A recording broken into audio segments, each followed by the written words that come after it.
자, 조세특례 제한법 9년이고요. 지금까지 나온 시험 문제 보면 11년에는 창업자금 징역세 과세 특례 당시에 개정됐던 세법이고 12년에는 자격농지 감면, 그리고 13년에도 자격농지 감면 나왔어요. 요때는 대법원 판례 가지고 나왔고 요때는 실제 사례 가지고, 판례는 아니고 여러가지 사례 가지고 만들었고, 14년에는 세무사들은 사실 중요하진 않은데 세무사 돈 있는 사람 만나는 거 아니에요, 그렇죠? 근데 많이 이제 경제적으로 워드 초이스가 중요하죠. 경제적으로 저소득층, 그렇죠? 저소득층의 지원 세제인 하나인 근로장려세제가 나왔고 15년엔 대법원 판례를 가지고 나왔다고 보시면 돼요. 중소기업 통합제도라기보다는 국세기본법에 있는 내용 가지고 나왔고 16년에는 벤처기업 주식 매수 선택권, 실무에서 굉장히 중요한 거예요. 그 다음에 17년에는 고용창출 세액공제하고 이제 정의 쪽에 있는 조세특례 정의, 그리고 18년에는 세개, 그래서 근로소득을 증대시킨 기업에 대한 세액공제제도, 월세세액공제, 상생, 이렇게 세 개가 나왔어요. 앞으로도 이런 식으로 쪼개서 나올 가능성도 되게 많다고 생각을 해요. 제 개인적으로는 좌파 3종 세트가 아닌가라고 생각을 합니다. 이제 저소득층 지원과 관련된 거. 자, 그런데 이제 조세특례 제한법을 잘 보려면 우리 교재 첫 번째 목적과 정의 있잖아요. 요쪽에 있는 말들을 잘 쓰시는 게 굉장히 중요하다고 보입니다. 그래서 우리 조세특례 제한이야. 특례 제한. 예전에 조세 감면 규제법이라고 해서 나왔었던 제도가 전면 개정되면서 조세특례 제한법이라고 되어 있습니다. 목적을 보면, 여기 목적, 첫 번째 목적을 보면, 교재 보시면 조세특례 제한법은 조세 감면과 중과도 포함하고 있어요. 중과. 근데 거의 99% 감면에 대한 제도라고 보시면 돼요. 중과하는 게 뭐가 있냐면 여러분들 두 개밖에 없어요. 접대비 쪽에 중과 제도가 있어요. 써보세요. 접대비. 접대비는 중과 제도가 뭐가 있어요? 부동산 임대업 있잖아요. 임대업. 그쪽에 중과하는 제도가 있고 또 하나 있어요. 조세특례 제한법에 있는 중과 제도. 뭐가 있을까요? 간주임대료 규정이 있는 거예요. 그래서 법인들의 경우 간주임대료 원래 계산하지 않잖아요. 조세특례 제한법에 간주임대료 제도가 있습니다. 그래서 중과제도가 두 가지가 있습니다. 등 조세특례와 이해 제한에 관한 사항을 규정하여 과세 공평을 기하고, 이 조세특례 제한법은 원래 과세 공평을 해야 하는 제도예요. 왜냐하면 똑같은 소득이 있는데 어떤 사람은 세금을 감면해주고 어떤 사람은 감면을 안 해준단 말이에요.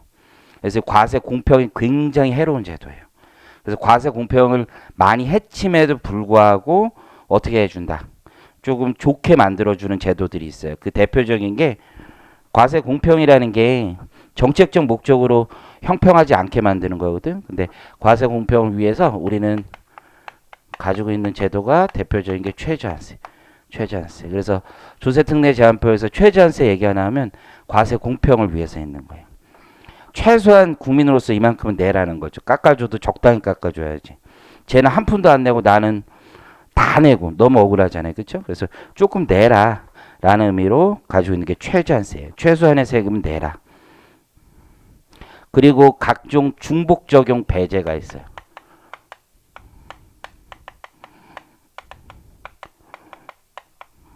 깎아줘도 적당히 깎아줘야죠. 이거저거 다 깎아주지 않아요. 그래서 예를 들면 투자를 했다. 그럼 투자에 대한 세액공제 조항이 되게 많거든요. 그 중에서 하나만 고르게 돼 있어. 감면했다. 보통 하나만 골라. 투자하고 감면이 있다. 둘 중 하나만 돼. 중복 적용은 거의 없다라고 보시면 돼요. 이해하시겠죠? 우리가 조세특례 제한법에 수많은 조항을 배우지만 그 중에 보통은 하나 고르는 거야. 중요한 건 두 개, 세 개가 걸릴 때 그걸 다 찾아먹는 게 중요하겠죠. 그래서 거기 보시면 과세 공평을 기하고 조세 정책을 효율적으로 수행한다고 되어 있죠. 조세 정책을 효율적으로 수행하기 위한 제도가 뭐예요? 그게 사후관리인 거예요. 사후관리.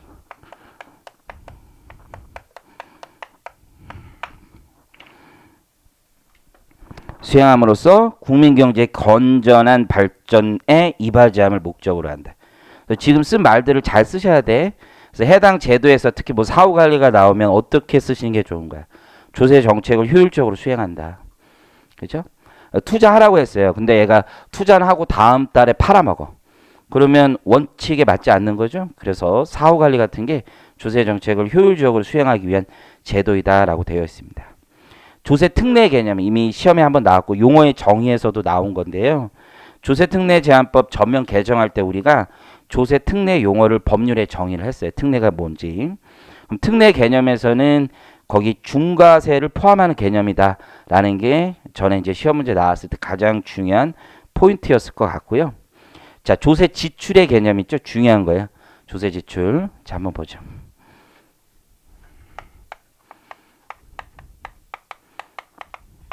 원래 조세 특례 제한법에서 세금을 감면해 주거나 공제하는 건 그 성격이 보조금 성격이 있는 거예요. 보조금. 즉 국가가 지원해 준 거야. 내일 세금에서 빼준다는 거죠. 그렇죠? 그래서 조세 보조금의 성격에 해당하는데 그럼 처음부터 어떻게 하는 게 훨씬 더 좋아요. 그냥 돈을 꽂아주면 되죠. 우리가 출산 장려 정책으로 뭐 육아 수당 같은 거 주잖아요. 그냥 그렇게 하면 돼요 원래. 근데 그런 제도들은 국회 입법을 하나하나 다 거쳐야 되고요. 그때그때마다 승인을 다 얻어야 되는데 세금으로 만들어두면 훨씬 더 간편하게 계속 지원할 수 있어요. 그래서 조세 지출이라는 건 우리 조세 특례 제한, 세액 공제나 가면은 정부의 보조금 성격이 굉장히 크다라고 보시면 돼요. 그래서 거기 두 번째, 첫 번째 줄에 모든 종류의 조세 감면을 우리가 조세 지출이라고 얘기를 하는 거고 간접적인 두 번째, 간접적인 조세 보조금에 해당해요. 행정 편의적으로 이렇게 가겠다는 거지. 근데 문제가 뭐냐면 문제가 이게 조세 지출을 하면 국민들이 다 세금을 내야 되는데 누구는 깎아주고 누구는 안 깎아주잖아요. 이게 조세 제한 감면이라는 게 적당해야 되는데 초전세가 그래서 있는 거지만 그래서 정부에서 이걸 관리해야 된다는 거예요. 관리. 전체 세수가 얼마인데 얼마를 깎아주겠다.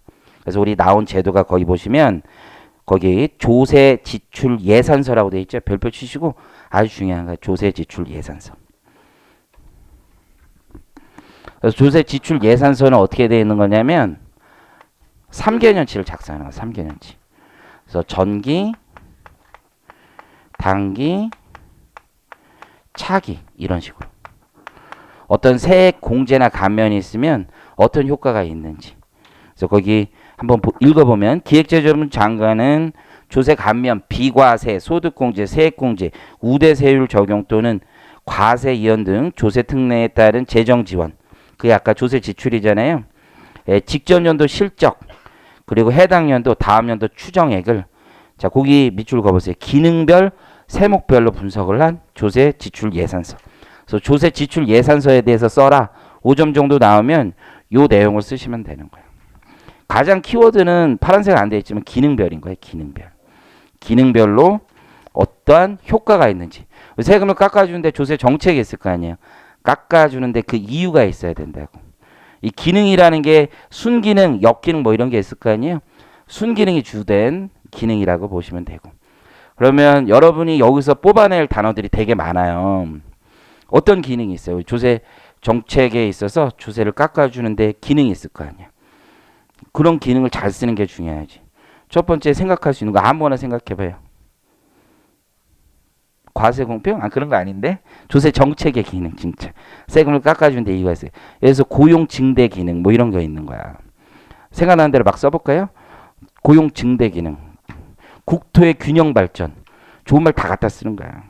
주거 안정, 월세세액금, 주거 안정, 창업 지원, 중소기업 지원, 뭐 이런 기능들이 있는 거야. 이게 의의에 다 나오는 거야. 그래서 이런 기능을 위해서 우리가 세금을 깎아줬다. 이렇게 생각하시면 돼요. 뭐 국토의 효율 발전, 주거 안정, 고용 증진, 그렇죠? 창업, 중소기업 보호, 뭐 정말 다 갖다 쓰는 거야. 그래서 이런 측면에서 조세 지출을 검토한다라는 거예요. 그래서 기능 여러분이 사례까지 갖다 붙이시면 대여섯 줄 이상 충분히 나온다라고 봅니다. 자, 이제 용어의 정의가 있는데, 자, 첫 번째는 조세특례 제한법은 세목이 아니에요, 여러분들. 세목이라는 건 법인세로 걷는 거, 소득세로 걷는 거야. 조세특례 제한법은 특정 세목은 아닌 거야.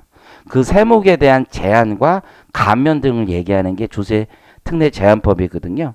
그러니까 소득세, 법인세, 다 공통적으로 적용된다고 보시면 돼요. 오로지 지방세만 빼고 지방세 가면 특례 저항이 따로 있으니까.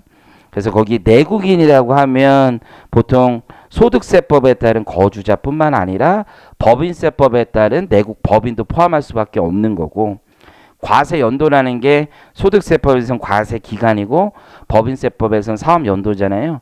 근데 조문에다 그걸 하나하나 다 쓸 수가 없단 말이야. 그러니까 과세 연도 이렇게 쓰고 소득세 또는 법인세를 감면한다 이런 식으로 표현하기 위해서 용어의 정의를 두었다라고 생각을 하시면 돼요.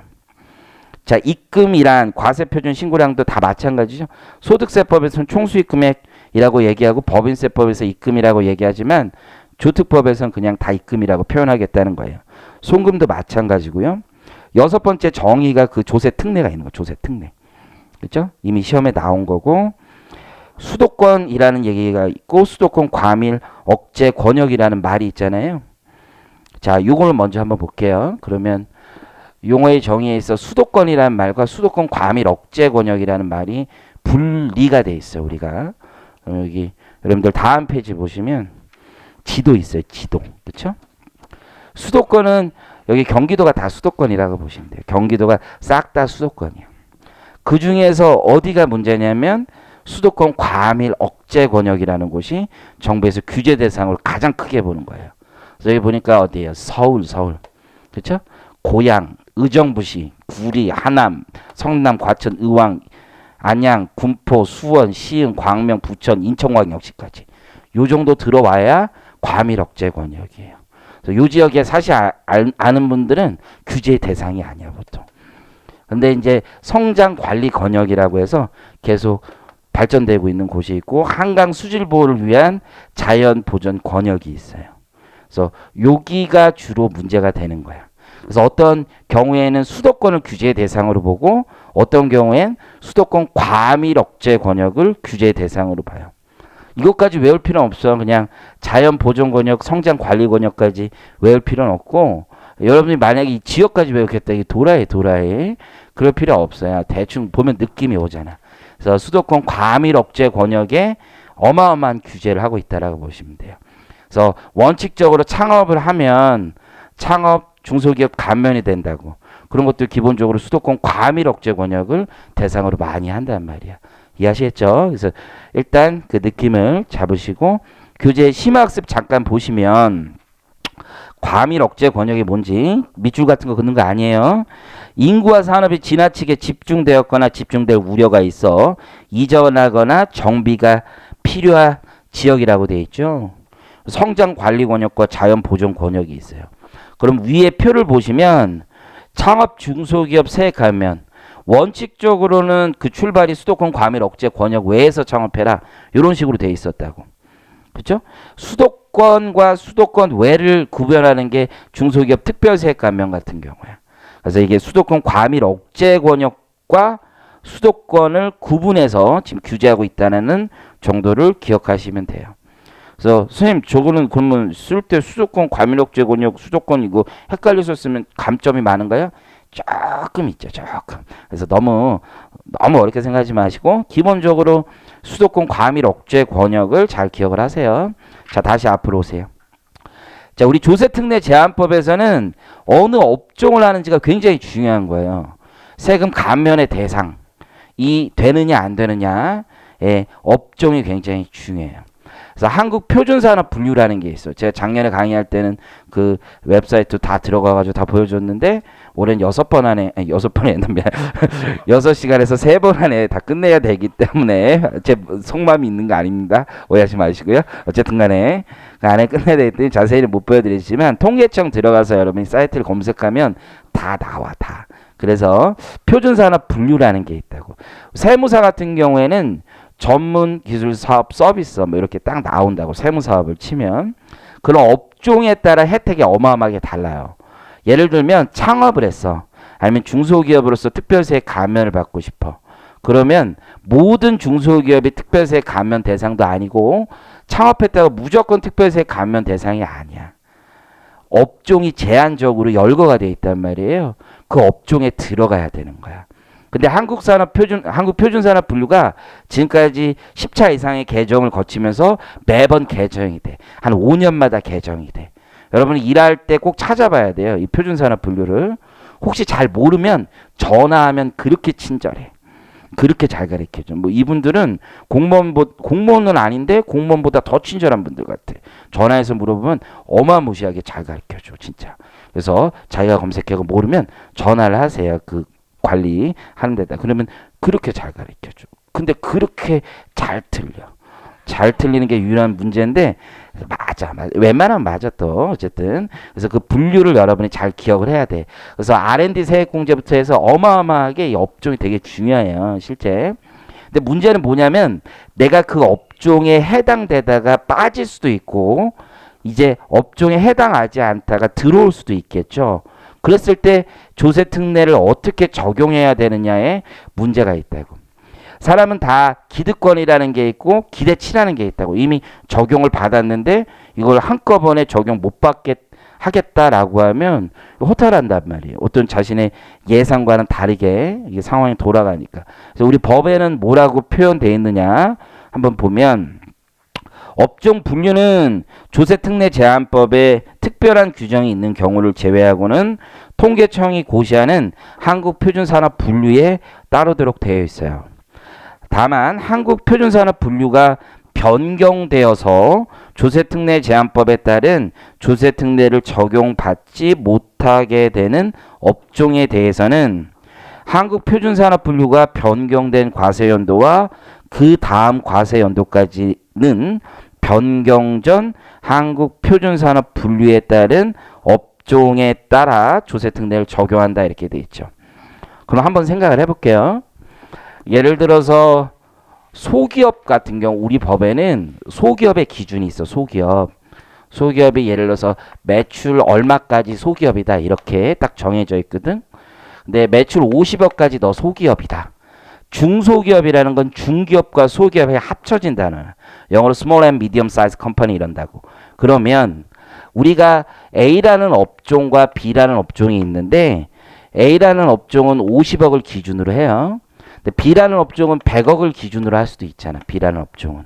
근데 나는 매출이 70억이야 현재. 그러면 A 업종에 가면 뭐가 되는 거야? 중소기업이 안 되는 거야. 이거 너무 소기업이 안 되는 거야. 여기 가면 소기업이 될 수 있고. 이해하시겠죠? 그럼 법이 바뀔 수 있지. 내가 속한 업종이 A 업종이었다가 B 업종으로 가는 경우도 있고 B 업종이었다가 A 업종으로 바뀌는 경우도 있겠죠. 그러면 중소기업으로 내가 전에는 예를 들어서 A 업종에서 혜택을 못 받았어. 70억이니까 50억 한도니까. 그러다 이제 법이 내가 B 업종으로 왔어. 그러면 그때부터 당연히 적용받는 거야. 그거는 유리한 거니까. 이해하시겠죠?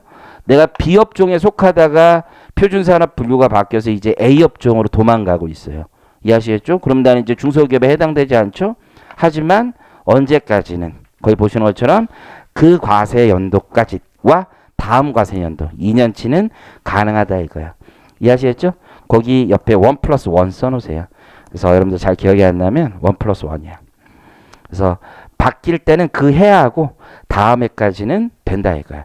왜 1+1으로 할 수밖에 없냐면 표준산업 분류가 1월 1일부터 바뀌는 게 아니야. 대부분 중간에 바뀐다고. 그러니까 올해 딱 바뀌었어도 그에 적용되고 다음 해까지 딱 해주게 하는 거야. 이해하시겠죠? 넘깁니다. 이제 우리 조세지원제도에 대해서 한번 같이 볼게요. 조세지원제도 4-7페이지에 가보시면 이제 조세지원제도는 크게 두 가지로 나눠볼 수 있는데요. 직접 감면과 간접 감면이라고 얘기할 수 있어요. 직접 감면과 간접 감면. 자, 직접 감면은 영구적인 걸 얘기하고 간접 감면은 비영구적인 걸 얘기해요. 일시적인 거. 자, 영구적이다, 일시적이다 라는 말이 뭐냐면 영구적은 완전 포기야. 완전 포기. 일시적이라는 건 언젠가는 다시 과세하는 거죠. 그래서 과세 이연제도, 2월 과세 뭐 이런 것들이 간접 감면에 속하고요. 우리 비과세, 뭐 소득공제 이런 것들이 직접 감면에 속해요. 그래서 우선 감면을 한번 읽어보면 조세 지출은 직접적이고 영구적으로 세부담을 경감하는 직접 감면과 일정 기간 과세 이연 연기하는 간접 감면으로 나뉜다 이렇게 돼 있죠. 근데 오해하는 게 이게 세액 감면을 얘기하는 게 아니에요. 절대. 그냥 세금을 깎아주는 전반적인 제도에 대해서 얘기하고 있는 거예요. 자, 그러면 한번 내가 여러분이 얼마나 생각을 가지고 있는지 한번 볼까요?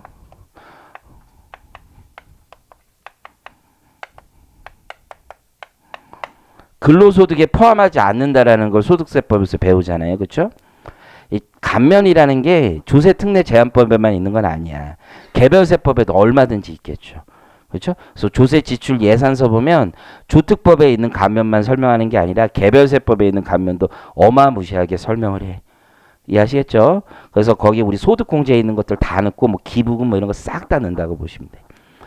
그리고 근로소득 조항에 보면 비과세로 써져 있는 것도 있지. 이 두 개가 있잖아. 두 개가. 이해하시겠어요? 그럼 비과세는 뭐에 해당하냐면 여기에 속하는 거야. 직접 감면. 영구적인 거야. 그런데요. 근로소득에 포함한다 이거 포함하지 않는다 있죠? 이거는 감면 자체가 아니야. 이건. 감면 자체가 아니라는 얘기가 무슨 뜻으로 이해하셔야 되냐면 세금 낼 수 있다는 거야. 근로소득에 포함하지 않는다고 그랬지 세금을 안 낸다는 얘기 한 적 없어요. 예를 들어서 근로소득에 포함하지 않는다 대표적인 거 볼까요? 단체 퇴직 보험에 가입할 때 70만 원까지는 근로소득에 포함하지 않는다고 돼 있지. 그 얘기는 뭐야? 그 나중에 받으면 과세될 수 있다는 얘기예요. 그래서 실제 나중에 받을 때 과거에 근로소득에 포함하지 않았던 거 과세되잖아요. 국민연금 있죠. 국민연금, 건강보험이 있죠. 건강보험은 비과세죠. 회사가 내주는 건강보험료 영원히 과세하지 않아. 국민연금은 근로소득에 포함하지 않는다. 왜? 그거 나중에 수령하면 일시금으로 받으면 퇴직소득으로 과세할 거고 나중에 수령했을 때 회사가 내준 거 수령할 거 아니야. 그때 연금으로 받으면 연금소득으로 과세한단 말이에요. 그래서 우리가 비과세라는 건 세금을 완전히 국가가 포기하겠다는 뜻이야. 그래서 국민연금 같은 경우는 만약에 비과세로 넣어주면 어떻게 나중에 수령할 때 안 분해야 돼. 그거 회사가 넣어준 거 과세 못한단 말이야. 이해하시겠어요? 그래서 이런 표현 자체가 그냥 있는 건 아니라는 거야. 그래서 직접 감면이라는 말, 간접 감면이라는 말, 그리고 감면이 뭔지 일단 좀 기억을 하시고 거기 교재에 직접 감면과 간접 감면에 대한 얘기가 나와 있는데요. 한번 보시면 돼. 그냥 뒤에서 어차피 자세히 설명하고 자 그러면 우리가 세 감면이나 세 공제 같은 걸 받을 텐데 신청하지 않았다라고 하면 어떻게 될 거냐 이거예요. 다른 얘기로 하면 내가 올해 세금 감면을 신청을 하지 않았어. 그리고 나서 나중에 발견해서 경정청구를 해야 될 수 있겠죠. 그럼 경정청구 원칙적으로 거의 다 가능하다고 보시면 돼. 감면 신청서 제출하지 않아도 뭐가 돼요? 감면 될 수 있어. 경정청구하면. 그래서 이제 많은 친구들이 오해를 하고 있는 것 같은데 제가 이제 모의고사 같은 거 내보면 이제 적용 요건 있잖아요. 요건. 요건에다 감면 신청서를 무조건 쓰는 친구들이 있는데 다 틀리는 거야. 요건으로 하면 안 넣으면 나중에라도 받을 수 없다는 얘기야. 이건. 큰일 나는 거야. 그래서 신청서는 요건이 아니야. 결코 요건이 될 수가 없어. 감면 신청서를 그게 적용 요건이면 어떻게 돼? 안 내면 그때 안 내면 끝난다는 얘기야. 이해하시겠어요? 그래서 우리 대법원에서도 감면 신청서는 요건이 아니다라고 명확하게 여러 번 밝혔습니다. 근데 어떤 감면 제도별로 다르긴 달라요. 그래서 어떤 경우에는 반드시 신청해야 되는 경우가 있는데 대부분은 아니라고 보시면 돼. 우리 교재에 꼭 해야 되는 건 꼭 해야 된다라고 제가 써놨으니까 그러한 언급이 없으면 신청 꼭 하지 않아도 돼요.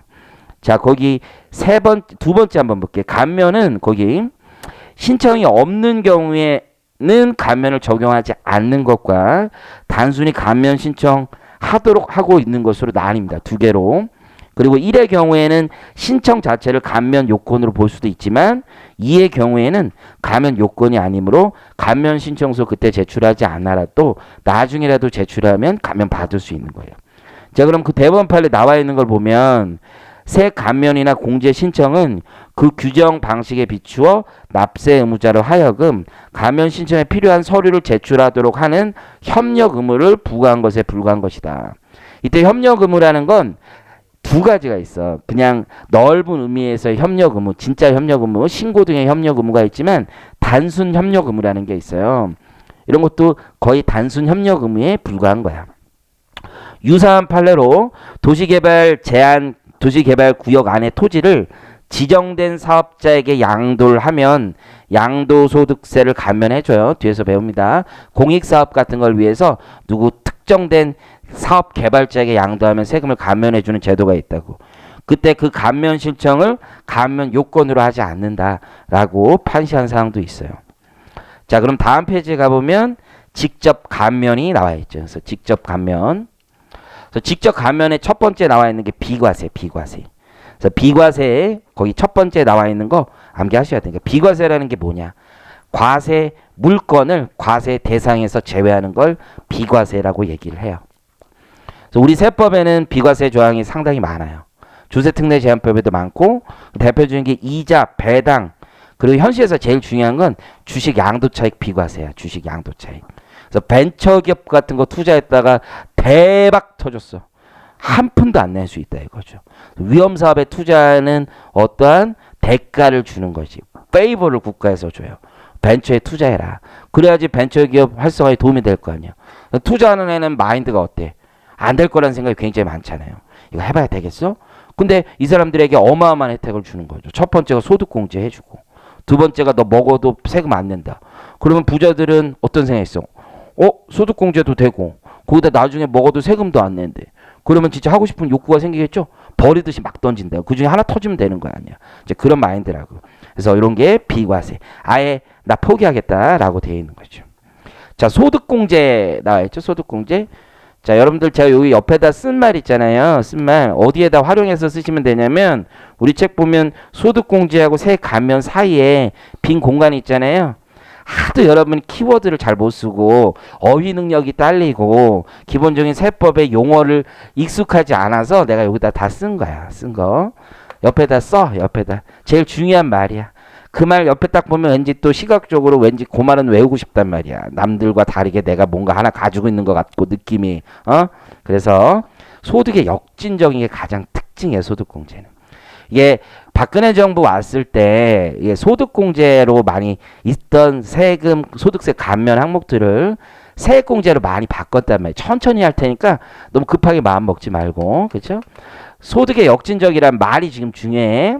괜히 이 말 했나 보다. 지금 저 적는 거에 또 꽂혀가지고 지금 완전히 아무 정신줄을 잃었어. 정신줄을. 천천히 할 테니까 걱정하지 마. 소득의 역진적이라는 말이 되게 중요한데 세액을 공제하는 방식은 어떠냐면 지금 보세요. 내가 의료비를 지출해도 15%를 공제를 받아. 우리 이런 애가 지출해도 소득이 있다면 15% 받아. 근데 얘는 한계세율이 6%야. 그렇죠? 돈 버는 게 없으니까 한계세율, 여러분 한계세율 6% 그거 어려운 거 아니야. 연봉 한 3천 돼도 한계세율 대부분 6%야. 6%. 각종 공제 때문에 기본 공제 있고 근로소득 공제 있고 이러니까 6%야. 그럼 얘는 지출한 돈에 대해서 한계세율보다 더 따먹지. 근데 우리 같은 사람은 한계세율이 높을 거 아니야. 그쵸? 몇 프로대라고 얘기하긴 그렇지만 적어도 40%대는 갈 거 아니야. 그러면 우리는 소득공제 좀 40% 따먹는데 세액공제 좀 15% 따먹는단 말이야. 소득공제하면 얘는 6% 따먹어요. 근데 우리는 40% 따먹어. 그럼 똑같은 의료비를 냈어도 내가 더 많이 공제를 받잖아. 왜? 소득이 많은 사람이 더 공제를 많이 받는 게 이상하다고 느끼는 거지. 그래서 이렇게 가난한 애들도 15%더 받게끔 해주고 부자들도 15%밖에 못 받게 해주는 거. 이게 세액공제가 가진 장점이란 말이에요. 이해하셨죠? 소득공제는 소득에 대해서 대단히 역진적인 감면 방식이라는 걸 첫 번째 기억을 하셔야 돼. 그렇죠? 그래서 뭔가를 쓸 때 좀 이런 사고가 있으면 되게 좋아. 이해하시겠어요? 자, 그 다음에 2월되지 않아요. 2월되지 않는다는 게 올해 소득공제 사항이 있는데 받지 못했어. 그랬을 때 2월되지 않는다는 게 두 번째 가장 큰 특징이라고 보시면 돼요. 자, 이제 세액 감면 있죠? 감면. 자, 여러분들 이제 세액 감면과 세액 공제가 우리 세법에서 어떠한 위치를 차지하고 어떠한 역할을 하는지 숫자를 가지고 한번 생각을 해볼까요? 여러분 막 외우고 이러니까 이게 얼마나 대단한 제도인지를 느낌이 안 오는 것 같아. 자, 볼게요. 보통 회사가 매출이 100이라고 해볼게요. 매출. 그렇죠? 좋은 회사, 우량기업 정도 되면 영업이익률이 몇 퍼센트 정도 될 것 같아요? 영업해서 버는 돈이, 이익률, 이익이. 매출 대비 몇 퍼센트의 이익을 보통 낼 것 같아? 한 10 정도 내면 좋은 회사야. 10 정도. 20 이렇게 내는 회사는 대박인 회사야. 삼성전자의 영업이익률이 지금 20% 넘는다면 대박인 거죠. 어마어마한 거예요. 보통 우리나라 상장 기업은 영업이익률이 3% 4%밖에 안 돼. 근데 이자 비용은 매출 대비 4% 정도 돼. 그러니까 어떻게 돼? 영업이익으로 이자도 못 내는 기업들이 많아요. 신문 같은데 그런 기업들 뭐라 그래요? 못 들어봤어? 좀비 기업이라고 그러잖아. 좀비. 죽어야 되는데 안 죽고 있단 말이야. 한계 기업이라고도 하고. 네, 좋은 회사 한 요 정도 돼. 요 정도. 그러면 법인세는 몇 프로 내는 거야? 법인세. 보통 20% 낸다고 치면 이 정도 되는 거잖아. 이 정도. 이해하시겠어요? 그런데 예를 들어서 내가 R&D를 투자해. R&D. 이 중에 비용 중에 R&D 있어. R&D. R&D는 좀 이따 하자. 세 감면이라는 거 한번 볼게. 세 감면이라는 건 법인세 이 정도 냈잖아. 50% 감면해 준대. 감면. 그러면 감면이라는 건 나온 산출세액에 빼주겠다는 거잖아. 그럼 산출세액에 빼준다는 얘기 한번 봐봐요. 세액 감면해주면 50% 하면 1을 해준다는 얘기라고. 1. 그래서 당기 순이익을 지금 더 높여주는 거잖아. 그럼 요걸 빼주니까 당기 순이익이 원래는 8 될 게 몇으로 바뀌는 거야? 9로 바뀌는 거지. 감면율 1%면 이익률 1%, 감면율 50%면 우리나라에선 이익률 1% 증가하는 거야. 세후 순이익률이. 이해하시겠어요? 그러면 보통 회사는 몇 퍼센트를 법인세율로 생각하는데 20%를 법인세율로 생각하는데 50% 감면받는 회사는 법인세율이 몇 프로 생각하는 거야? 10%로 생각하는 거죠. 어마어마한 제도야. 우리나라에서 지방에서 공장을 하잖아요. 그럼 법인세 세율이 20%잖아요. 지방에서 제조업하면 중소기업하면 특별세 감면율이 30%야. 중소기업 특별세 감면율이 30%야. 그 얘기는 몇 프로만 내면 된다는 거야. 요거 70%, 14%만 내면 된다는 거야. 보통 회사는 20% 내는데 지방에서 제조업하면 14%만 내는 거야. 이 사람들은 마음속에 법인세율 자체가 14%야. 세 감면은 실질적인 세율을 경감시키는 어마어마한 제도라고 보시면 돼요. 이해하시겠죠? 세 감면이 별게 아닌 게 아니야. 이건 세제 개정의 가장 중요한 것 중에 하나죠. 그렇죠? 100% 감면해 준대. 세금 내지 말래죠? 그거는 여러분들도 느낌이 있더라고. 100%는 한 푼도 안 낸다. 굉장히 좋아하죠. 50% 감면 뭐 어쩌라고. 이게 아니라는 거야. 30% 감면 이것도 어마어마한 제도라는 거야. 세액 감면은 실질적인 세율을 낮춰주는 거야. 그럼 세액공제는 어떤 거냐? 세액공제도 만만치 않아. 비교를 해서 볼게요. 그럼 한번 봐봐. 똑같은 회사야. 100, 2, 10, 법인세 1, 이렇게 2, 이렇게 해서 8개 정도 버는 회사였어. 그럼 우리나라의 제도 중에 가장 대표적인 게 R&D에 대한 세액공제가 있단 말이야. R&D. 그러면 이 중에 연구비가 들어간 게 있겠지. 연구비. 매출 대비 현대자동차 몇 프로 정도 낼 것 같아? 연구비. R&D. 현대자동차가 한 5 정도 해. 5. 매출이 100이면 그중에 5 정도를 R&D 비용에 쏟아요. 많이 쏟는 거 아니야. BMW 있죠. 그 불자동차도 팔을 쓰는데. 불자동차도 팔을 쓰는데. 테슬라 이런 데 10 써. 10. 그렇죠? 10 이상 쓰는 애들도 많지. 게임 회사 이런 데들 있지. 한 15, 20 써. 그런 애들. 어마어마하게 쓴다고. 그러면 우리가 만약에 연구비로 10을 썼어. 10을. 10%. 그러면 단기 지출 기준으로만 해도 얼마를 깎아줘? 2.5를 깎아줄 거 아니야. 2.5를. 그죠? 게임 끝났어. 최저세 대상이 아니면 중소기업이면 법인세 낼 거 있어 없어? 없어. 한 푼도 없어. 대박이지. R&D 세액공제 때문에 우리나라에서 중소기업들, 벤처기업들은 법인세 한 푼도 안 내. 최저세 적용 대상이 아니야 걔네들. 아예. 이해하셨어요? 어마어마하게 깎아주는 거야. 비용 지출에 대해서. 그러면 또 투자에 대해서 세액공제 해주잖아. 투자에 대해서. 그럼 투자를 한번 생각해봐. 투자. 여러분이 어떤 자산을 투자를 해. 100을 투자해. 100을. 그죠? 그러면 100 투자해서 나중에 이건 감가상각비로 빠질 거고 보통 투자를 하면 5년 정도 돈 번다고 생각을 한단 말이야. 5년. 1년 차, 2년 차, 3년 차, 4년 차, 5년 차. 이렇게 돈을 벌어요. 그러면 보통 얼마 정도 벌 것 같아? 이렇게 벌고 끝나는 거지. 100을 넣었는데 그건 캐시 현금 흐름 기준으로 110, 110, 110, 110, 110 이렇게 벌었다고 치면 어떻게 되는 거야? 100씩 빠질 거 아니야. 이익으로 보면 10씩 남은 거지 이게. 투자를 해서 한 5년 동안 요 정도 땡겨가면 나쁜 투자는 아니야. 괜찮은 투자야. 지금 함께하고 있는 거 맞죠? 그쵸? 그래서 이게 이익이야 이익. 이익 그쵸? 그러면 투자 대비 10%를 해준대. 10%. 예를 들어서 세액공제. 그러면 얼마 해주겠다는 거야? 10을 세금에서 빼주겠다는 거지. 그러면 세금이 얼마씩 나와? 이렇게 나올 거 아니야. 20%면 이익에 대해서. 그런데 10을 빼주겠대. 10을. 대박. 10을 빼주겠다는 거잖아. 그러면 초기 투자는 여러분 세금을 다 빼먹을 수가 없어. 세액공제는 기본적으로. 그래서 모든 세액공제는 세액 감면과 달리 반드시 2월 공제가 있는 거야. 2월이 없으면 실질적 혜택을 받을 수가 없어요. 그래서 어떻게 해요?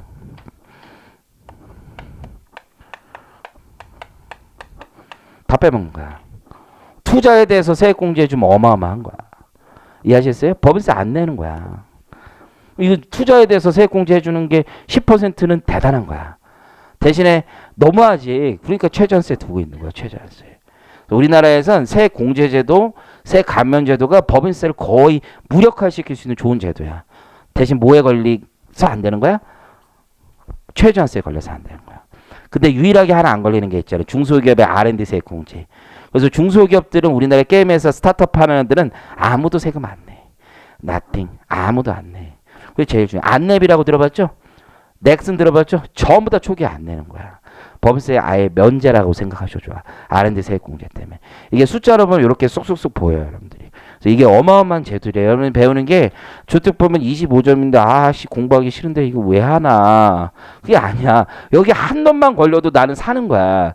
회사에 명운이 달린 거야, 명운. 이해하셨어요? 근데 세무서가 이거 해당되는지도 모르고 주택법은 우리 잘 안 하는데 뭐 이런 식으로 너만 안 해요. 너만. 이걸 안 하면 세금을 잘못 내는 거야. 어마어마하게 잘못 내는 거야.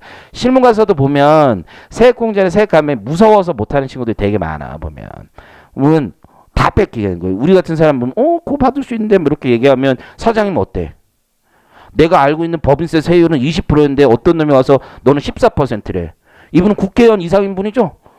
세금을 자기 세금을 깎아주는 분이야. 이거 어마한 거야. 세율을 바꿔준다는데 잘 하셔야 돼. 잘 하셔야 돼.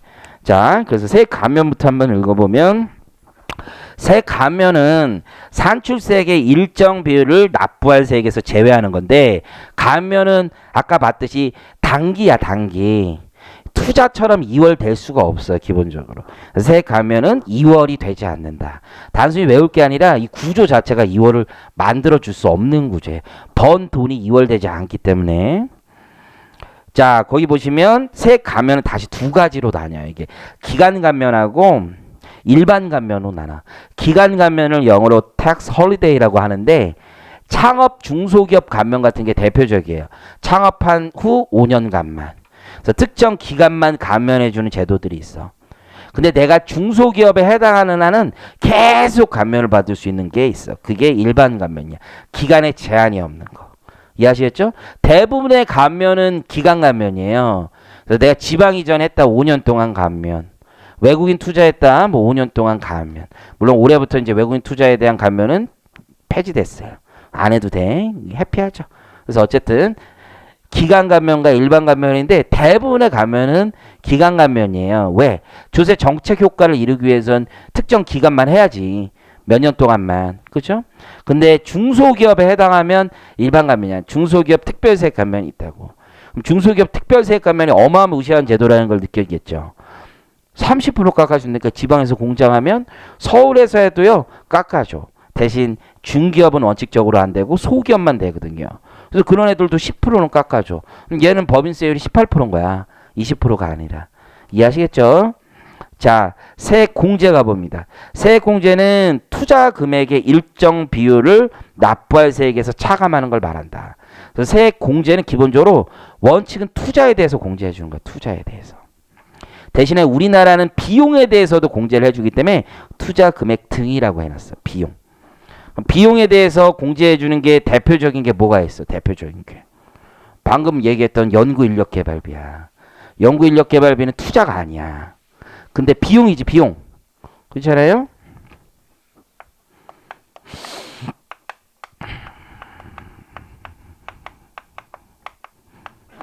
비용이잖아. 비용에도 세액공제 준 특이한 제도인 거야. 이해하시겠어요? 선생님 회계 처리를 무형자산으로 할 수 있잖아요.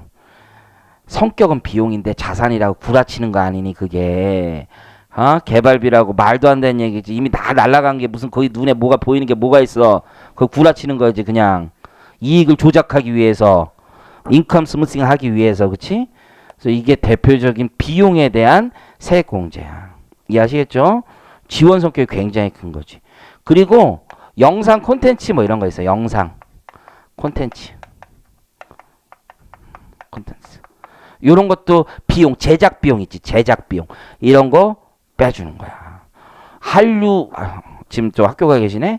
우리 태양의 후예라는 드라마가 엄청 인기 있었잖아. 그때 대통령이 꽂혔단 말이야. 이거 뭐 해줘라. 말을 던졌단 말이야. 그러니까 어떻게 해주는 거야? 세제를 만들어줬다라고 추정해 봅니다. 그래서 그때 영상 콘텐츠 제작 비용은 비용이잖아. 어마무시한 거지. 그거 뭐 해주겠대? 세액 공제해 주겠대. 걔네들도 그래서 세금 거의 안 낸다고 보시면 돼. 어마어마한 것이. 이해하셨어요? 제작 비용에 한 10% 공제해주면 게임 끝난 거야. 10% 공제해준다는 얘기는 우리 이익률이 10%인데 법인세 2%밖에 안 나온다고. 근데 그거를 는 거에 10을 해준다면 다 빼준다는 얘기지 거의. 거의 그렇게 생각하시면 돼요. 그 다음에 또 하나 있어. 제3자 물류비용이란 거 있어. 제3자에게 물류 주면 물류비용 공제, 그런 것도 비용에 대한 공제야. 그게 세 개야. 우리나라 조세특례 제한법에서 비용에 대해서 세액 공제해 주는 건 오로지 세 개밖에 없어. 나머지는 전부 다 투자에 대해서 공제해 주는 거야. 즉 실물자산을 샀어야 돼. 이해하시겠죠? 물론 고용 쪽에서는 인건비에 대한 지원이 있지만 그거는 인건비 직접 지원이 아니라 명수당, 두수당 지원해 주는 거예요. 그게 비용이라고 보기는 힘들어요. 자, 오른쪽에 저율과세 있죠? 이 저율과세하고 분리과세가 일반적으로 같이 움직이는 경우도 많아요. 근데 어쨌든 세율 자체를 그냥 깎아주겠다는 거예요. 그냥 이거는 대놓고 깎아주는 거죠. 세액 감면 무식한 여러분들 오늘 배우기 전까지만 해도 세액 감면은 그냥 그런가 보다라고 하는 거잖아. 세율이 그냥 깎아진다는 생각을 별로 못한단 말이야. 근데 저율과세는 법조문에 그냥 너는 세금 세율 달라 이렇게 얘기해 주는 거야. 듣자마자 화가 나는 거지. 외국인 근로자는 19%만 내면 된대. 듣자마자 화가 나는 거죠. 그래서 이런 얘기하면 막 화냅니다. 한계세율 6%인 애가. 그죠? 걔 19%왜 깎아줘? 너는 6% 내야 해. 누가 화내야 돼? 한계세율 40%인 사람이 화를 내야죠. 지금 함께 하고 있는 건지 모르겠네. 그래서 우리나라에 있는 여러분 뭐 멜린치, BOA 뭐 이런 회사들 들어봤죠. 골드만삭스 이런 데 와서 연봉 20억씩 받는 외국인 19%만 내면 돼. 대박인 거지. 그래서 외국인 근로자에 대한 과세 특례. 기재부에서도 이거 없애야 된다는 생각을 조금은 가지고 있는 듯해요. 그냥 느낌이. 그래서 매년 폐지 일몰 검토를 되게 많이 하지만 계속 연장이 돼. 암참이라고 들어봤어요? 미국 상공회의소? 그런 데들이 또 가서 얘기할 수도 있죠. 그런다는 건 절대 아니고 그냥 가서 이거 이러면 한국 힘들어 뭐 이렇게 얘기할 수 있잖아요. 그렇죠? 대통령 오셨을 때 또 대통령 한마디 또 하실 수 있고 그래서 그렇게 생각하시면 돼. 창업 자금에 대한 증여세 과세 등등. 증여세 세율이 여러분들 최고 세율이 50%인 거 알고 있잖아. 근데 창업 자금으로 뭐 30억 돈 꽂아줘도 10%만 내면 된대. 대박. 그렇죠? 엄청 싼 것이. 물론 나중에 정산하게 돼 있지만 가업승계에 대한 증여세 과세 특례. 아버지가 가업승계하라고 주식 준대요. 원래 증여세 세율이 50%까지 있지만 몇 프로만 내면 된대. 10% 또는 20%만 내면 된대. 어마어마한 제도지. 보자마자 부자들은 바로 하는 거죠. 안 하는 사람이 이상한 거야. 이해하시겠어요? 그냥 안 하는 사람이 이상한 거야. 다 합니다. 다 해.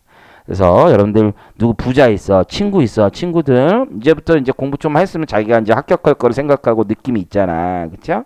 이제 부자 친구들은 왠지 남 같지 않고 친하게 지내야 될 것 같고 이런 생각을 많이 한단 말이야, 그렇죠? 그런 생각 좀 하면서 살지 않아요?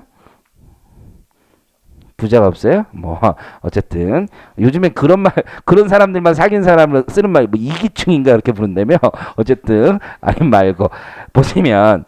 저율과세. 그래서 여러분들 이런 부자들 만나면 이런 생각을 항상 가지고 있어야 돼. 조합법인들은 법인세를 아예 농협 같은 데 있잖아요. 단위조합. 9% 12% 내고 말래. 대박인 제도지. 자, 분리과세. 자, 여러분들 종합과세 하는 게 힘든 거잖아, 또. 부자들은. 우리 조세 특례 정책상 분리과세 해준대. 야, 그냥 종합과세 하지 말고 세금 내고 그냥 끝내. 대박인 제도지.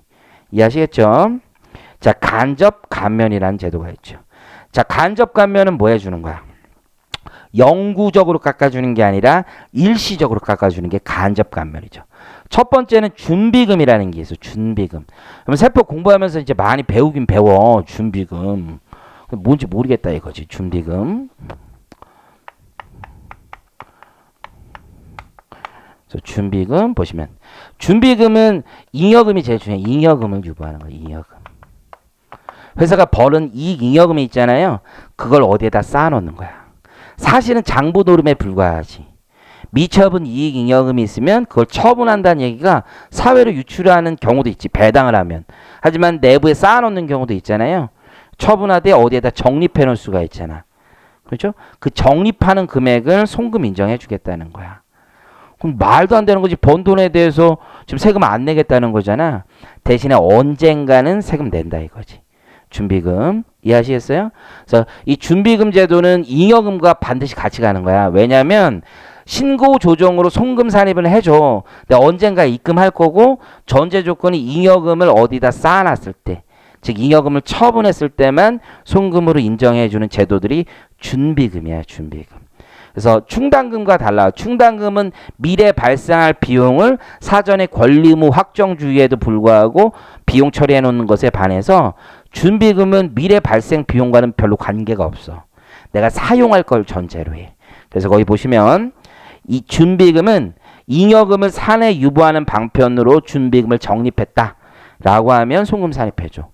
그럼 뭐 준비금 적립하는 게 뭐가 그렇게 의미가 있는데 송금 산입해 주느냐? 배당을 제한하는 거잖아요. 즉 미처분 이익 잉여금을 우리 회사 상법에 주주총회 결의를 통해서 어디다 다른 데다 쌓아놓으면 적립해두면 회사는 배당 가능한 이익이 줄어들잖아. 배당 안 하는 것을 조건으로, 너네 빼먹지 않는 것을 조건으로 우리 송금 산입해 주겠다는 거죠. 국가 겁나는 게 뭐야? 이놈의 새끼들이, 주주들이 법인세도 안 내고 쏙 빼먹는 게 겁나는 거 아니야. 근데 나중에 내겠대. 그 전까지는 뭐 하겠대? 법인세 안 내도 되겠대. 왜? 안 빼먹겠다고 했으니까.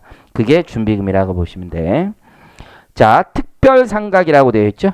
자, 거기 특별상각 밑에다가 거기 표현은 없지만 중요한 표현이 녹아있는 표현이 신고조정이라는 거야. 신고조정. 자, 우리 세법에는 우리나라는 이제 감가상각비를 어떻게 계산하냐면 결산에다 반영한 경우만 감가상각비를 인정하는 게 우리나라 세법인데 다른 나라 세법은 그렇게 하지 않아. 일반적으로 감가상각비를 어떻게 하냐면 다른 나라 세법은 결산에 있는 걸 다 그냥 지워. 간접법으로 하더라도 그냥 다 지워. 결산의 감가상각비를 송금부산에 다 지워. 그런 다음에 어떻게 하냐면 세법에 스케줄표가 따로 있어. 그래서 그 스케줄표에 있는 걸 그냥 통째로 송금 산입해. 우리도 그러면 얼마나 편하겠어. 솔직히 말해서. 저만 그런 생각 하나요?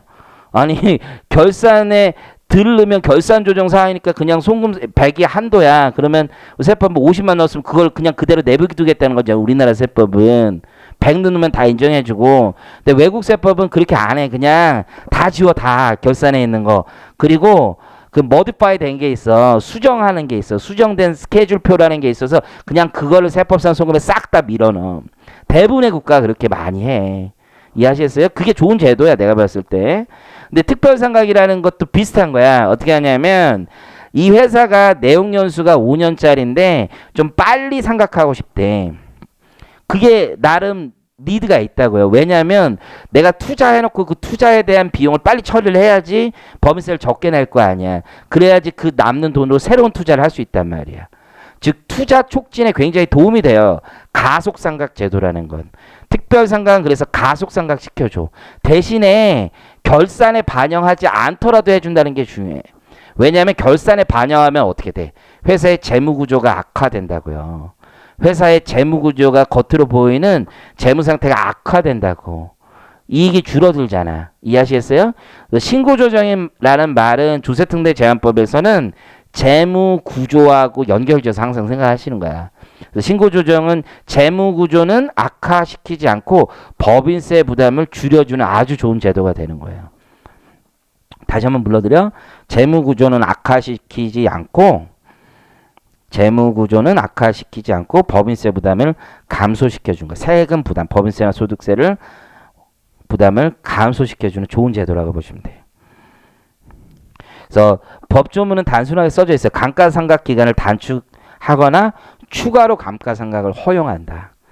그렇지만 어떤 방식으로 다 해주는 거야? 신고 조정 방식으로. 신고 조정 방식과 뗄래야 뗄 수가 없어. 재무 구조 악화시키지 않고 재무 구조를 이렇게 쓰시면 단어가 좀 풍부해 보이죠. 그렇죠? 어휘력이라는 게 있는 사람으로 보이죠. 충당금 있죠. 충당금. 충당금이라는 건 권리 의무 확정주의에 완전 위배되는 거지. 의무가 발생하지도 않았는데 앞으로 사용할 것을 전제로 해서 미리 송금 산입하자는 제도잖아요. 그래서 별로 마음에 드는 제도는 아니야.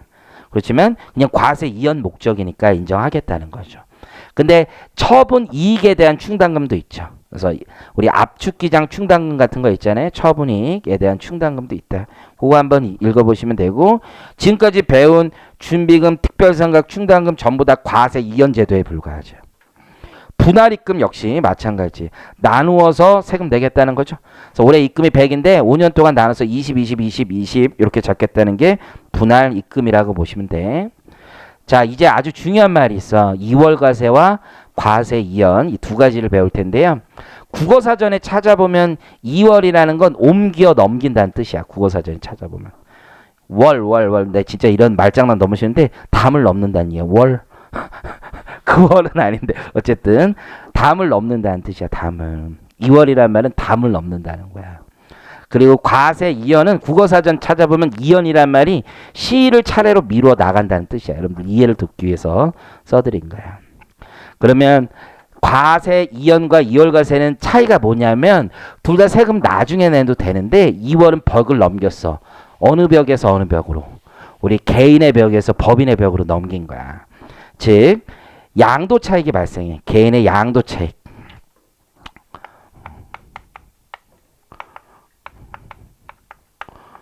자, 개인의 양도 차익이 발생해. 그럼 무슨 세금을 내야 돼? 양도소득세를 내야 될 거 아니에요? 그 납부에 대한 양도소득세를 갑이 A법인에게 현물 출자 등을 하는 거야. 즉 자신의 자산을 다 넘긴 거야. 보통 법인을 새로 설립하려고. 그래서 개인 사업자가 법인 사업자로 바뀌면 현물 출자하거나 사업 양수도 하거든요. 이렇게 다 넘겨.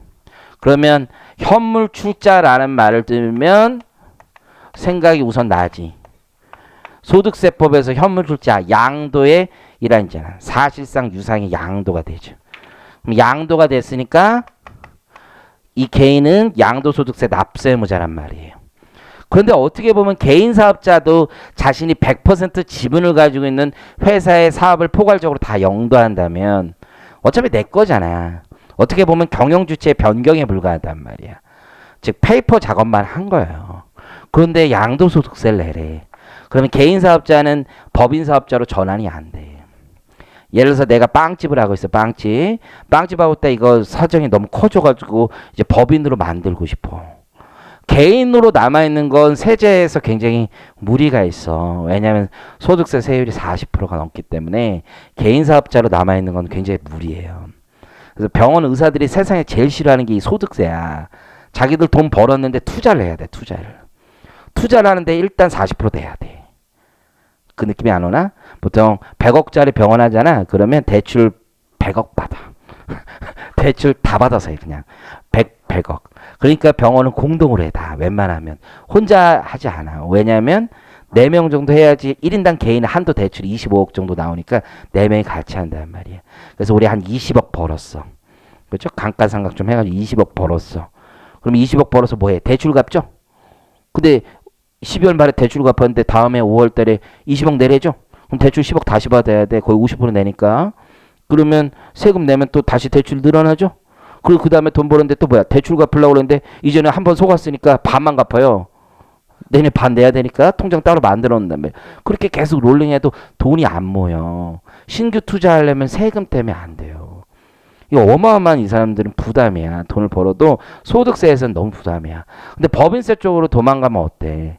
20%만 내면 나머지는 계속 재투자할 수 있잖아. 물론 내가 돈을 가져오진 않지. 그렇죠? 이 사람들도 방금 전에 내가 왜 대출을 갚는다고 그랬어? 돈 가져온 적 없다니까? 법인 같으면 그 법인의 대출이니까 거기서 갚으면서 끝나잖아. 근데 개인의 형식이니까 이렇게 갚으면서 끝나는 거잖아. 그러니까 세금 때문에 살 수가 없어, 이 사람들이. 실제로. 이해하셨어요? 그래서 다 법인 만들고 싶어 해. 지금 세금 때문에 법인 세율이 낮으니까 여기에 재투자하고 싶으면 계속 법인의 바구니에 담아둬야 된다고. 좋아요. 양도세가 나오는데 이 양도세 내면서 법인을 만들 수는 없지 또. 그러니까 어떻게? 이 법인이 이 세금 내라는 거야.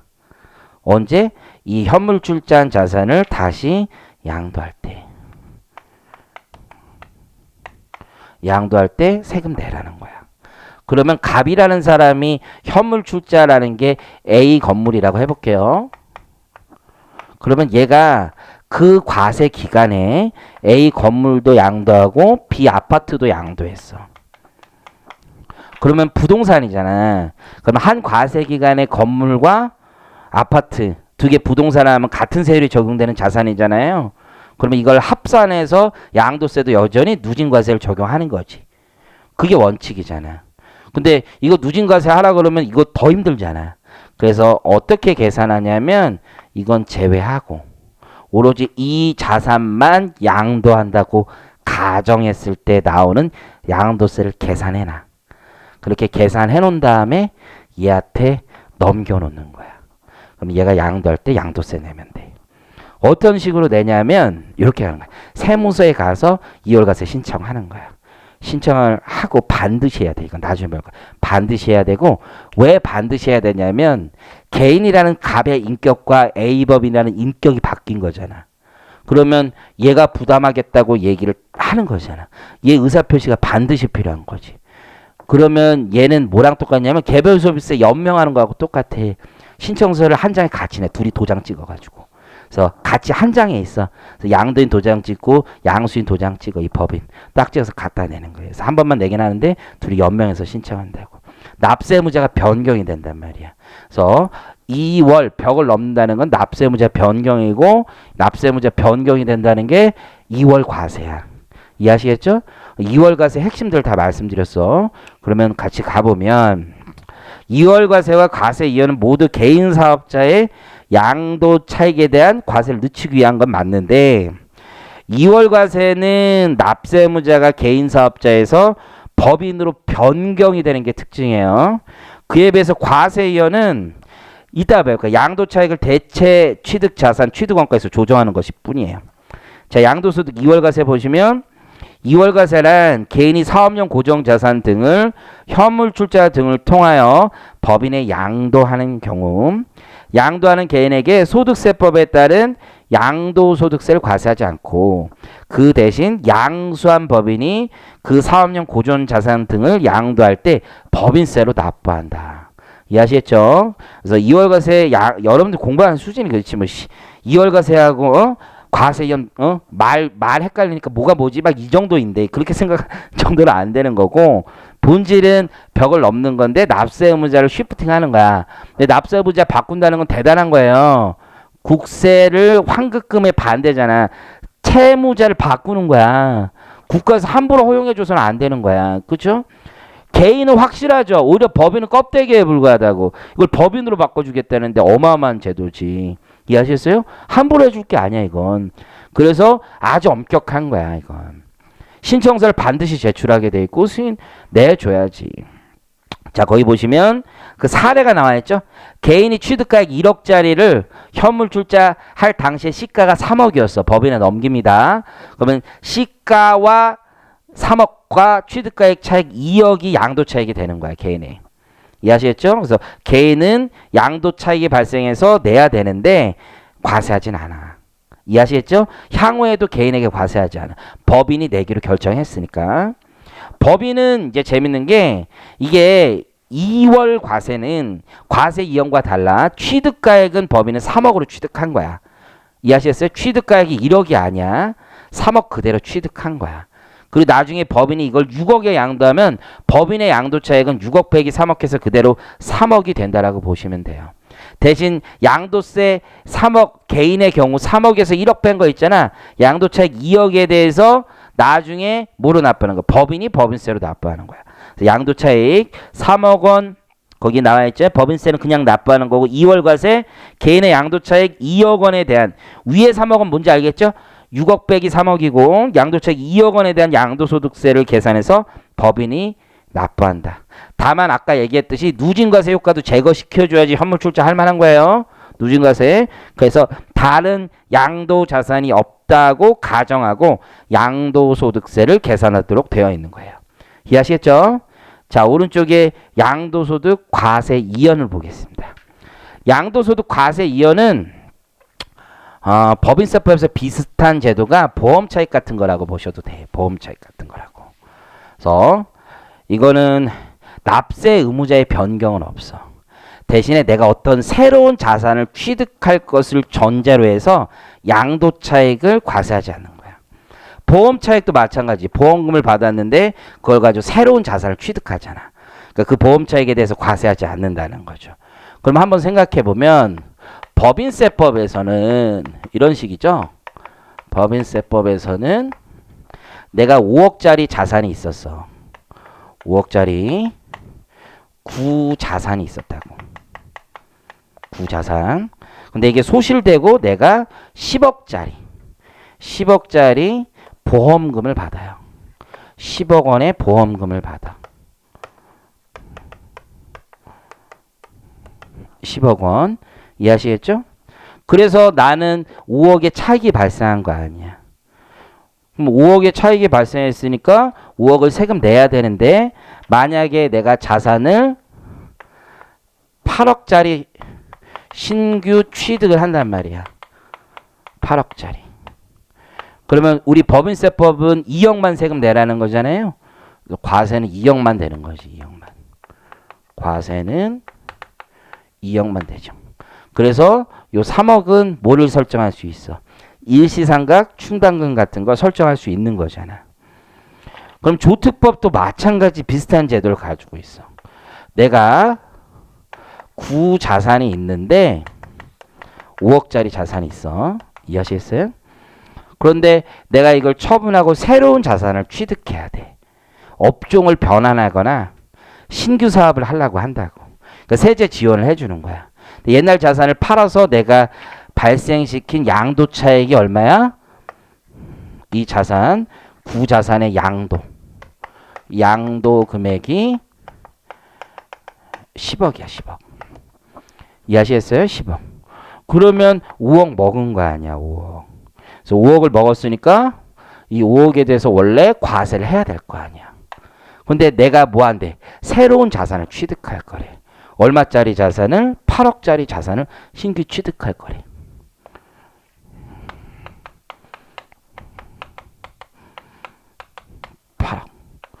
이걸 대체 취득이라고 부른다고 우리가. 대체 취득하는 거야, 대체. 근데 보험에서는 동종자산을 취득해야 되지만 이건 꼭 동종자산은 아니야. 그냥 기계장치 같은 거 비슷한 거 사도 돼. 이해하시겠죠? 그러면 과세를 좀 밀어주겠다라는 거야. 근데 얘는 이런 식으로 하잖아. 근데 조특법은 얘는 선입선출이잖아. 먼저 얘부터 사고 나머지잖아. 근데 조특법은 그렇게 계산하지 않고 이런 식으로 계산해. 이런 식으로. 대체 취득의 비율대로. 다시 얘기하면 10억 받아서 8억짜리 샀잖아요. 나 얼마 양도차익 있었어? 5억 있었잖아. 그래서 요 비율로 가는 거야. 요 비율. 구자산을 먼저 취득하는 게 법인세법이고 조세특례제한법은 이런 식으로. 그러면 4억은 과세 이연하겠다는 얘기야. 4억은 과세 이연. 이해하시겠죠? 그리고 1억만 내라. 법인세법이 훨씬 더 얘는 1억만 내라. 법인세법은 과세 얼마 내라는 거야? 2억 내라는 거야. 법인세법이 더 타이트하고 조특법이 더 많은 제도 준다고. 저걸 먼저 취득했다고 보면 2억은 내라는 얘기잖아. 그게 아니라 요 비율대로. 그래서 4억은 과세 이연하고 1억만 내라. 그러면 나중에 이 신규 취득 자산을 처분할 거 아니야. 그러면 처분하면 양도가액 있겠죠. 양도가액 그리고 취득가액 있을 거 아니야. 이걸 영구히 이연시키는 건 아니니까 취득가액에서 조정을 해주면 돼. 취득가액 얼마에 샀지만 8억에 샀지만 얼마로? 4억 과거에 과세 이연된 건 빼고 취득가액에서 차감해서 너 취득가액 4억이다. 그래서 이게 뭐 양도가액이 6억이다 그러면 2억만 내면 된다. 이런 식으로 대체 취득에 대한 제도를 두고 있다고 보시면 돼. 그럼 가보면 거기 과세 이연이란 공장의 이전 등을 위하여 개인이 사업용 고정 자산 등을 양도하고 그 양도가액으로 사업용 고정 자산 등을 대체 취득했다. 라고 하면 양도 차익 중 대체 취득 자산의 취득 비율에 상당하는 금액은 양도소득세를 과세하지 아니하되 동 금액을 대체 취득 자산 취득가액에서 조정한다. 열심히 필기하고 있는데 숫자 똑같아. 거기 보시면 구자산 5억이고 그렇죠? 양도가액 10억이었어. 그러면 5억을 남긴 거잖아요. 그 중에 8억 대체 투자한 거고 2억은 사용 소비했지. 이해하시겠죠? 지금 10억 받아가지고 8억은 새로 샀고 2억은 뭐 쓴 거 아니야. 법인세는 2억 썼으니까 2억은 세금 내라는 거죠. 근데 조특법은 거기 한 걸음 더 나갔단 말이야. 보시면 조특법은 5억 원 곱하기 10억 분의 8억 4억 원을 과세 이연시켜줘. 이해하시겠죠? 그러면 1억 원만 세금 내라는 거야. 1억 원만. 더 대박인 거지. 그리고 신공장을 양도하면 나중에 양도차익이 10억이라고 가정을 해보면 취득가액을 8억이 아닌 4억으로 조정해서 취득가액을 감액시키고 양도차익을 늘리는 방식인 거죠. 그래서 과세 이연되지 않은 경우에는 양도차익이 2억일 것을 과세 이연됐으니까 양도차익이 6억이 되는 거죠. 둘의 차이가 4억 원이고 과세 이연된 분만큼 올라가는 거죠. 이게 과세 이연 방식이다. 그래서 첫째 시간 이렇게 끝내고 이제 둘째 시간에는 중소기업에 대해서 배우도록 하겠습니다. 쉬었다 할게요.